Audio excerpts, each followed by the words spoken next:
Let's talk about UFOs.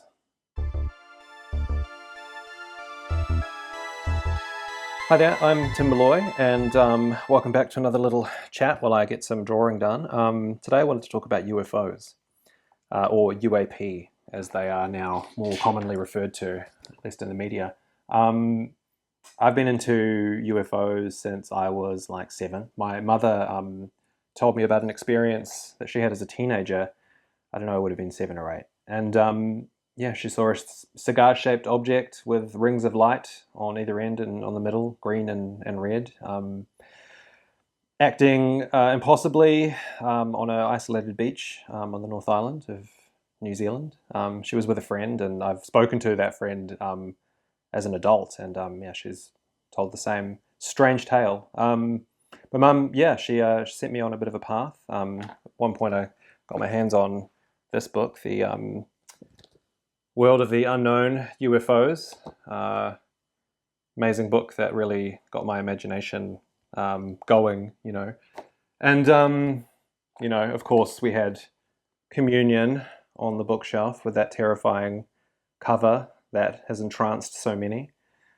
You know, I was a full-blown little kid Fox Mulder about this stuff years before X-Files came out, which only added fuel to the fire. You know, I had an assignment at school when I was in, it was an English class sort of thing. We had to do a research thing, and I chose to do mine on UFOs. At the time, I was actually, gosh, I would have been maybe 14, I think. I used to call into a late night radio show on BFM, and which was a student radio station in Auckland. And I was pretty frequent. I was a pretty frequent return caller, you know. So I would call up, and I don't know. I can't remember anything about what I used to tell them about, but they had me back. And one evening, I called up and I said, "I'm doing this research project on UFOs," and they had people call in and leave their number, and then I was calling them. This is late at night. I'm calling people up. I'm a 14-year-old for their stories about strange UFO encounters. Some of them were a lot more close up than an object in the sky. You know, there were entities involved. But yeah, you know, my interest in this stuff has waxed and waned over the years. It's always been there, though. You know, like I've had a long journey through various different reality tunnels, including a very materialistic, you know, what's the word? Skeptical, very, very skeptical, materialistic sort of view of the world. When my son came along, I decided I just needed to cut all this crap out of my life. Conspiracy theories, all of that kind of stuff. But UFOs was always like a niggling thing in the back of my mind, and stuff comes up. The amount of documentaries and books and, you know, people I've spoken to have had strange encounters over the years. There's always been an awareness that there's a there's something there, and like, you know, I should have prefaced this by saying I don't really know what that thing is. I feel like as soon as you start going down these paths where there's a narrative about this situation, you can kind of get lost, and you immediately cut out a whole bunch of information that doesn't fit that narrative, which I think is the problem with the subject at large, is that it's very strange.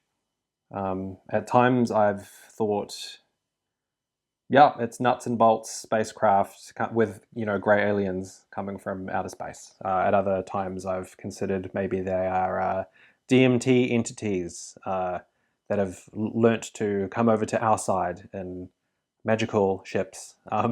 I've considered the possibility that, of course, that it's all some sort of natural phenomena that we don't understand, but something to do, you know, magnetic fields and some sort of hallucinatory property that goes on in the mind due to an interaction, much like the thing that happens to the brain in haunted houses, which is often bad wiring or like a gas leak. You know, there's a property of our consciousness that is interacting with something, and it is creating these experiences. And again, shoving away all of the stuff that is, you know, top secret military stuff, which is super interesting in of itself, or misidentification, Venus, swamp gas, whatever, or people making stuff up. I know that people do make stuff up, but there's this sliver of human experience that includes a truly, I believe, remarkable and strange kind of phenomena that seems to be pointing towards something well outside our understanding of whatever remains of consensus reality. And so I guess my point, if I have one, is that yeah, something strange is going on, and UFOs are really at the forefront of that. In my mind, I see the phenomenon of UFOs as being kind of like a facet of a bigger spinning extra dimensional, I don't know, crystal of strangeness. A different page in a bigger book. You know, I feel that we're at a point now where, you know, 2017, the story that came out regarding the Tic Tac and all of that, and the sort of tacit and not so tacit, you know, I don't want to use the word disclosure, but admittance by a lot of very powerful people, some of them in government right now, like not just in the United States of America, but around the world. So many insiders, so many people coming from the governments of the world, kind of copping to this sort of, yeah, there's a there, you know. In the context of all that, in the context of everything I sort of feel about whatever this phenomenon might be, I start to get very wary of this idea of disclosure, you know. You have these ghoulish tech oligarchs pouring, I won't name any names, but, you know, do your own research, pouring money into this sort of stuff, these podcasts coming up, like it almost feels like there's one strain of the UFO community or UFOlogy that are really running with this idea of not just being a nuts and bolts thing, it being something very much to do with consciousness, something very much to do with, you know, extra dimensional. There's almost a spiritual, well, there is a, you know, spiritual sort of semi-religious element to this stuff, and I don't know. It just, again, it's a narrative that maybe I'm just a contrarian when it comes to this stuff, but makes me really suspicious. You know, I don't know. That's the thing. Maybe we do live in a galactic federation of light, and it's a whole sort of Star Wars situation out there. It's a plane going past. I hope that's not too disturbing.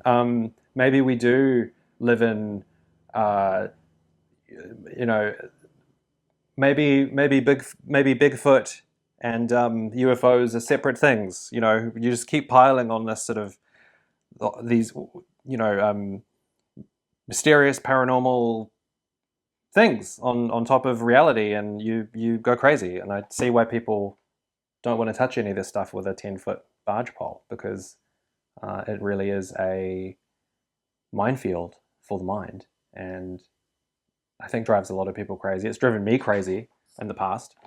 But, you know, I keep coming back to the fact that there are so many reports of similar things, and going way past, you know, the age that we're in now, where a lot of things could really very be, you know, foreign advanced drones or whatever.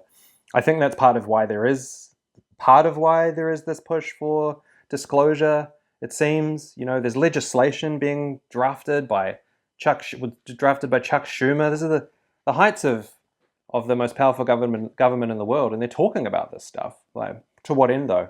I think part of it is the disinformation campaign around UFOs, going all the way back to the end of the Cold War, has created a new information gap that wasn't there back then. You know, they were trying to plug a hole. They were worried about people mass reporting UFOs because of the saucer craze, and they were worried that the Russians were going to take advantage of that. So, you know, one of the reasons that they made a very concerted effort to paint anybody and everybody talking about this or seeing this stuff in the sky as a lunatic. You know, I mean, God, who knows? Maybe half of them were, or most of them were. But you know, this stuff goes all the way back. You know, goes past this stuff. You know, the Flying Saucers Are Real by Donald Kehoe. This is a book written like right in the middle of the beginning of that disinformation campaign.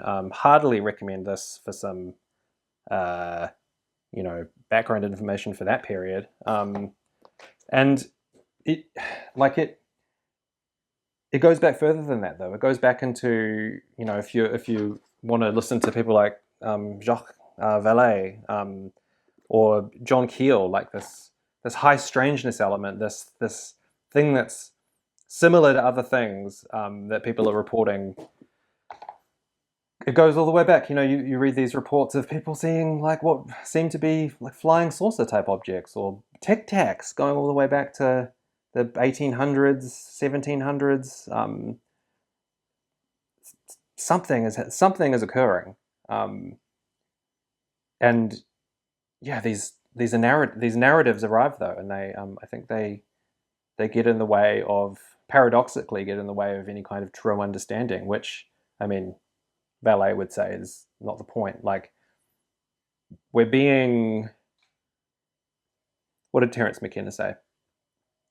Terence McKenna said, our species, I'm paraphrasing, our species is in a symbiotic relationship with another intelligence that's masquerading as a UFO invasion as to not alarm us. And I don't know. It's just, there's always been something that's rung true to me about that. So yeah, I mean, whilst the community seems to be, well, parts of the community, obviously, I don't think there's a more divided bunch of people on a subject, and that's of no surprise considering the phenomena that's being engaged with, all the way from very hardline skeptics who think it's total bull to the true believers and the Space Brothers and all of that kind of stuff. Yeah, I don't know. I don't know where I stand. Sometimes I wonder if we're engaging with some sort of advanced kind of nano AI swarm that's from some, you know, long dead civilization from far across the galaxy. You know, or maybe even just Alpha Centauri. Who knows? Maybe we'll find out. But, you know, it's here, it's come here, it's gone mad, it's insane, it's manifesting in ways that seem to match our expectations. And that's the thing for me. It always seems to be just outside what is possible for our species, or quite far beyond it, but it's ahead. The more you read, the not that I've read millions of reports, but there are millions and millions and millions of events that have occurred, some with multiple witnesses, some with hundreds, thousands of people seeing these things. More often than not, it's a thing that happens to you when you're alone, and it changes people's lives. Like, it really sends some people off the deep end. It does send a lot of people into what they consider to be a deeper understanding of spirituality and consciousness and all of that kind of stuff. But yeah, it's a weird one. Like, I guess I just don't know what else to say about it at this point. Something I've been thinking about my whole life. I feel no closer to any understanding of it, and I feel wary of emerging narratives, and, you know, never trust a guru, I think is probably, in 2025, good advice. As good advice as it's ever been, I think. I don't know. But yeah, I mean, there seems to be more revelations coming out all the time. I'm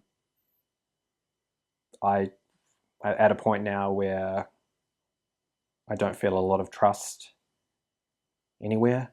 I want to believe, trust no one. The truth is out there. it's all such a cliche, but I think for good reason. Yeah, I don't know. I could ramble on for another hour at the camera, and probably already overstayed my welcome. But maybe we'll talk about UFOs again. I'd like to talk about some other stuff that fits into the mysterious universe, if you will, and how it pertains to the work that I do, of course. But yeah, in the meantime, I'm going to get back to work, and thanks for listening to a ramble about UFOs. Oh, if you'd like to like and subscribe, please do.